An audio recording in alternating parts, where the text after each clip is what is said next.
access, but they did. And there was enough action that the Navy had, or the American government had worked it out so that these guys didn't have to go. If the shore patrol, I got a hold of somebody down there, and that was pretty regular because nobody was checking ID cards very much when it came for the bars and other similar activities. Well, I'm sure you only had to be 18 to drink in Tijuana back when you were in the Navy. I guess that was true because I don't remember anybody, at least I wasn't 21, let's put it that way, and most of my buddies when we went down there weren't 21. Some of the older guys were, but there was never anybody checking on. Now, is that because you were stationed in San Diego?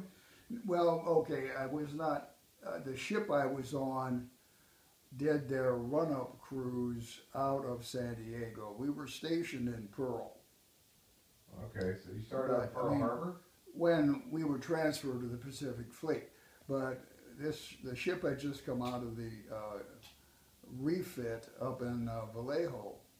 And then we came down to San Diego and we did, before they put a ship into the fleet, you had to run it up, and that meant you had to go out and gunnery practice, you had to do fire drill, we had to do man overboard, we did oiling, I didn't do all of that stuff, but the ship had to go through and pass inspection in terms of the ability of the ship to perform its mission. And what was your job? I was a fire control technician. I was one of the guys that was in charge of aiming the guns, as it were. So, what made you want to go into the Navy instead of like the Army or the Marines or the Air Force? there was a teacher who was a reserve naval officer, and he had decided that some of us would be good Navy material, and there wasn't any Army guy around. So we, three of us, joined the Navy and the Navy Reserve. And most of your class joined the military, right? Well, either went to the service, the men, boys, either went to service or to college, ROTC or something. It was just universal, that's what you did. And was there a draft? I don't think so at that time. I joined in '54. So you graduated in high school in '54? I'm sorry? So is that when you graduated from high school, '54? No, I graduated in '55, but I was in the service at '54, and my reserve unit, and then I transferred to active duty, and I did 4 years active duty. And was that during Korea? Yeah, I was in Korea. I was not in Korea, off Korea. We had Korea patrol twice. And did you shoot guns at Korea? No, the ceasefire was in '53. Oh. Time I got there, there was the stalemate we're talking about today. But we did Korea patrol, which meant that we were, the history was that the North Koreans, even at that time, sent out these little gunboats. And and then there was also the MiG aircraft. You may remember the MiG-15, but probably not. The 15 and the Sabre jets and the Phantom jets used to mix it up over Korea at 50 to 53. But the Chinese or the Russians had pretty well outfitted the North Koreans with the MiG-15, which was certainly an equivalent to the Sabre jet at that time. There were one of the famous movies was The Bridges of Tokyo-ri, which was about the bombing campaign in North Korea, in part. Yeah. But what we did, we had to go. I stood dawn, but we all did dawn patrol and dusk patrol. In addition to what you were doing in your regular day, we had to be out there prior to dawn and from prior to dusk until they figured it was okay, because those would have been the favorite times had we been attacked, which we weren't.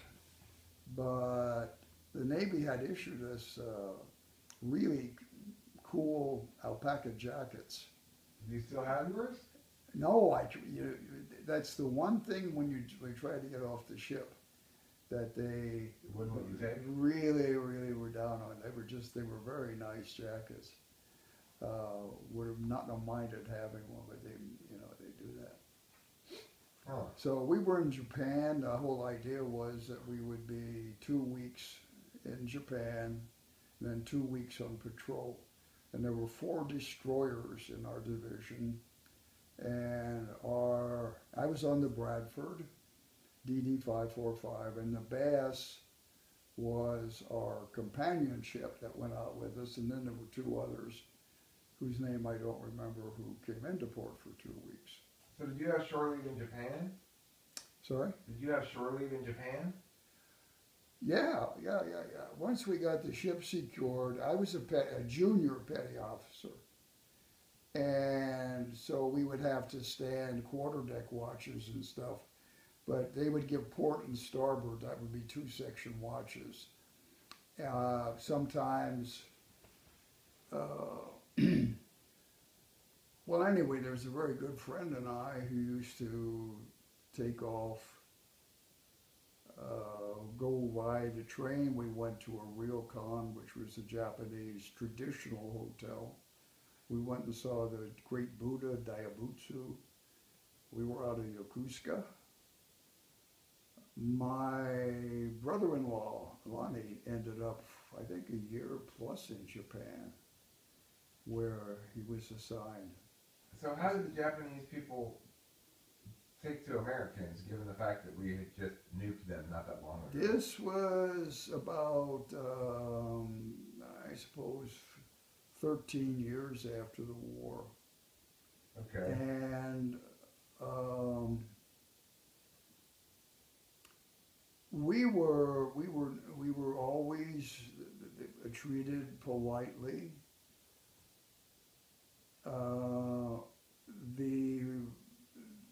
The kids were more curious than anything. They would come over and sort of look at us. We had to wear our uniforms. We were not allowed civilian clothes like they are today.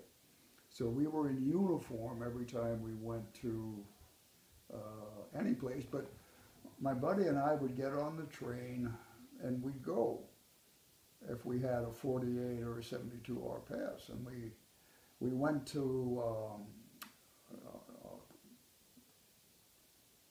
what's the name of the, well, anyway, we also, I had met a young lady with cancer who claimed she had been at Nagasaki when the bomb went off. So I guess she wasn't so young at the time. But, so that, she claimed that that's where she had been. Did a lot of Japanese people speak English? I'm sorry? Did a lot of the Japanese speak English? The Japan of then, one of my favorite stories, and it's there was a sections of Yokosuka where the GIs had sort of settled in. I'm saying GI there was the shore-based people, but there were clubs. There were a section where the bars, clubs, which was where most of the people ended up. at the time. And that was pretty well known. That was where a lot of the other activities went on. So anyway, a buddy and I were off the ship out there. It was a jazz club that they had records. A lot of the black guys went there, and we were sort of welcomed there. But you know, we went in very carefully, and that it was okay. But we had come out of the club, and the shore patrol had armbands and a baton that they were issued. They had no training. I told shore patrol in Naples. But anyway, there's this guy coming down the street, and these two shore patrol guys are hot on his tail. And he's looking over his shoulder, and in those days, there were still open storage dishes called benjo, or toilet benjo dishes. So this guy, he sails right off the edge of this, into this thing. And, so here come the SPs, and they come running down there, and they stop. And they look, and they turn around and walk right on back up the street. So, you and I, my buddy and I, we said, oh, okay, we just walk on back ourselves. So what would have happened to him if he gets busted by shore patrol? What happens? Yeah, well, then you got, usually you got extra duty. You go back to the ship, and you had to stand a captain's mast, or you went up to see the one of the division officers, and they said, okay, they could, if it's a serious offense, they could bust you. That means it would reduce you in rank, fine you, give you 10 hours of extra duty, confine you to the ship, or on occasion, fine you to the brig, the naval jail. So, which was not on the ship in this case, but it would have been one of the onshore facilities. So that was basically what we did. Career patrol was basically boring, and so what got you in trouble? What did shore patrol? What were they out there looking for? Giving your superior petty officer a bunch of crap. One thing you didn't want to do was fall asleep on watch, but we only got 4 or 5 hours sleep a night because of the watch schedule when we were at sea. In port it wasn't bad because a lot of the watches, the underway watches, would change. But if you had, and I don't want to go through all that, but if insubordination, and if you really screwed up your duty, that, well, okay, the ships had to compete in efficiency. So there would be an exercise, and they had a big E painted up on someplace up on around the bridge or something. And it stood for efficiency?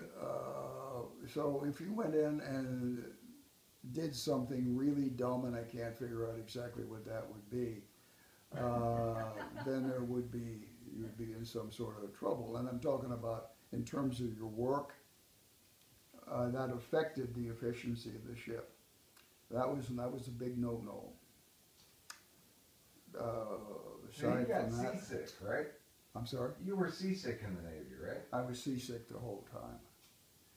Until we got to the South Pacific. And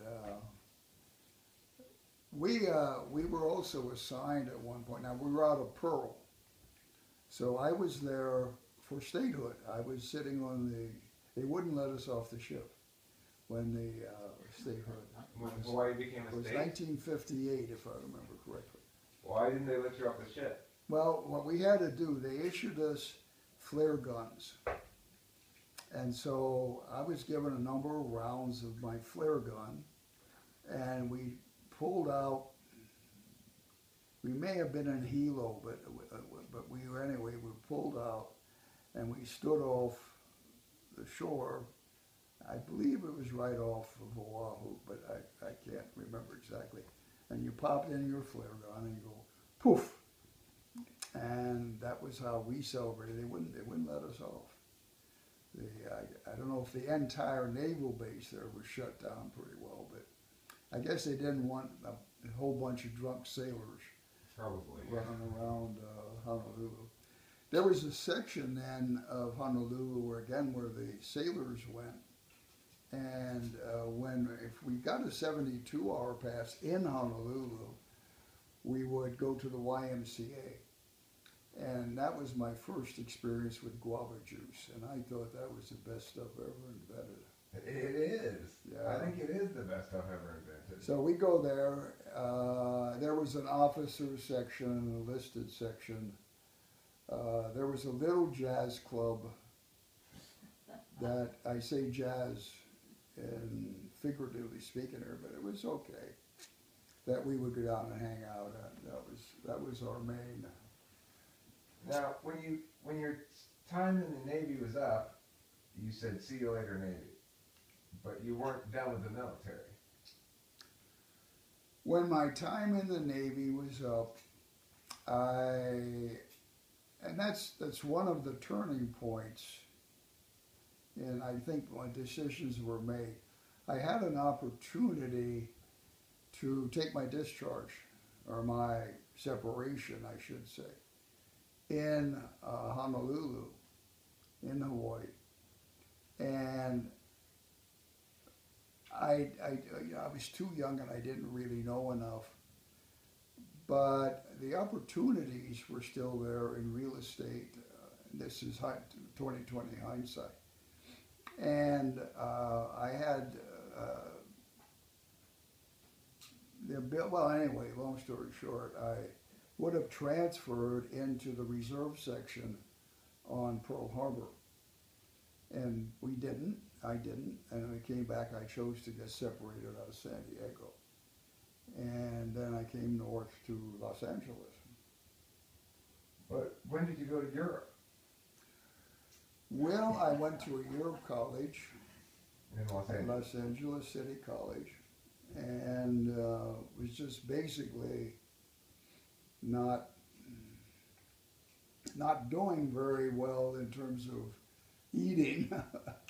I wasn't able to, it didn't work and study very well. I had very poor grades, and just trying to make a living, I had to work nights, and it just didn't get done.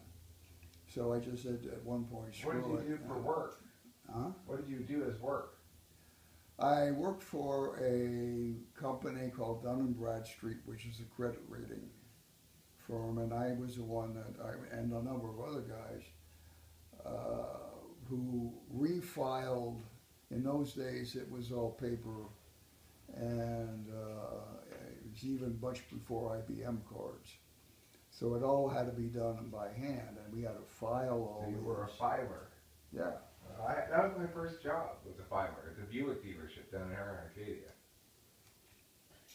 Before it became Claim Jumper. So that was usually from 7, 8, 9, 10, 11 to 12, depending on the number of files you had to make. Then I'd get home, I had to take the bus, and I lived in I guess there were 5 or 6 or 7 of us that rented a house, and everybody pitched in, and we had a communal food. And so many things Didn't work are very well. different than they were. So I said, screw this. Hold on a second, Dad. Communal food didn't work very well? Are you sure? Yeah, I'm sure. But sometimes I would be after the day, and people would come and they'd say, oh, what did you do today? I'm like, just shut up. So you go back into the military at that point? I decided that at that point, I had just thinking, this is not going to work very well. So I went down to the Army recruiter and I said, okay, here's the deal. What can you do for me? and he said, okay, we're going to reduce you one rank, but we'll give you the guarantee of where you want to go. And I said, okay. I want to go, I said, I was in the gunnery. I said, I'd like to go back into the artillery. So I went through basic training as an E3, not an E4, not a. Do they have Navy basic training? I'm sorry? Did they have Navy basic training? A Navy base. Yeah, do they have a Navy basic training? I'm not understanding the question. Do they have basic training? Oh, basic training was at Fort Ord. But do they have it in the Navy too, or just the Army? Oh, no. I went through Navy Basic in Bainbridge, Maryland. And they have a fake ship. Oh, okay. And then you go and you do fake ship stuff. Oh, okay. And you have a petty officer that runs you around in formation, you know, the usual. They break you to make you, is what they always say. So which was worse, Army basic or Navy basic? Army Basic was a breeze because I'd been through, the only difference, I had a rifle instead of a 40mm cannon. And it was a breeze. I made squad leader, you know, I was one of the older guys, obviously. And so, yeah. And I was then, I graduated pretty high in my class. The last exercise, we had a 3-day maneuver against the forces, blue forces, red forces, and this is not political, but we had to go out, get in trenches and charge with the bayonet and shoot blank rounds at each other, and I thought it was enormous fun. I Not was going to everybody. say, you never did, because every time we get going in the evening, Not, oh, you know who's here tonight? So did your team win, Denny? I really don't know. It was, they have guys running around with armbands who are referees. You're dead, you're not, you know, it's one of those things. So, you know, you could end up lying down, you could be a casualty, and then a medic could come over and slap a bandage on you. I mean, you know, it was all of that stuff, and we had a night exercise. We had to go fight a night battle. Anyway, next thing you know, I'm in Fort Sill with the artillery school. And as long as you're doing all this, I don't know if you've ever heard any of this.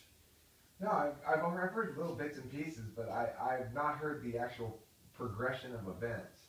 So Right. because eventually you end up in the Army band, right? Well, okay, I'll get there in a minute. I'm in artillery school, and I'm stationed kind of permanently in the artillery field there. I was taking some courses at night. That was just something that was going on. I had, believe it or not, brought my French horn. I had bought it in Atlanta, Georgia, and brought it back to Fort Sill, and I had my French horn. So, and there was a band in Fort Sill as well. I mean, an Army band was stationed there, but I was not in it. I was in the artillery. We were out, again, learning to shoot the fake end. 105 millimeters and et cetera, et cetera. So there was a group of officers and enlisted wives and so forth who would put on, and actually GIs too, who would put on plays on the base. Now the base is in Lawton, and you want to know what the middle of nowhere was. This is, the prairie dogs outnumber the people out there, but it's a good place for an artillery base because you can go shoot your gun once in a while. Or weapon, I shouldn't say gun. and so anyway, they would have these musicals, and somebody told me that they're having they didn't want me practicing for some reason, in the barracks. So they said that there's this my lip was not too good. But anyway, I went down and said, hey, I'd like to play in the pit in the orchestra. So in the orchestra, we did Oklahoma, obviously.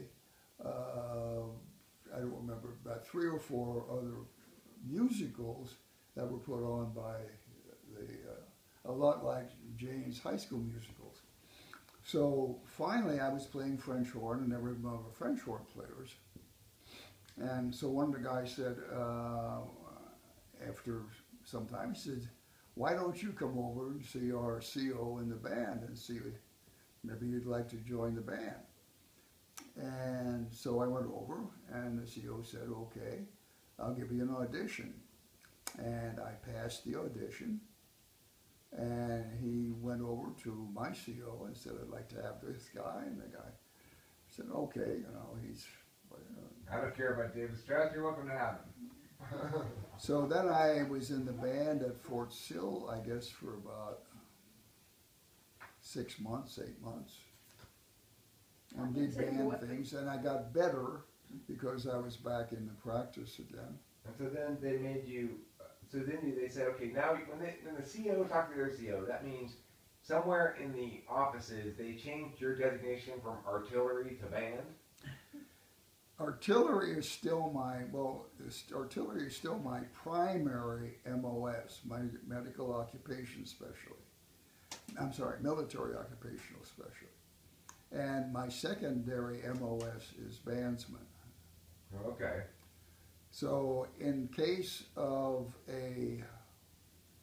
had I stayed in through the, when we got out, Vietnam was just starting to roll up.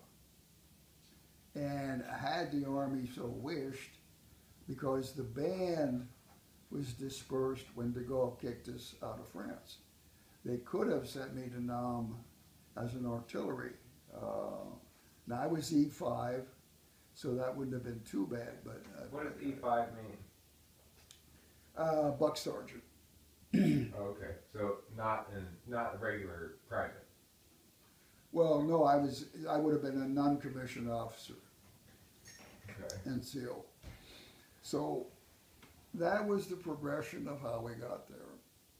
All right, that was fantastic, excellent. Let's take a break. I want to go smoke a cigarette.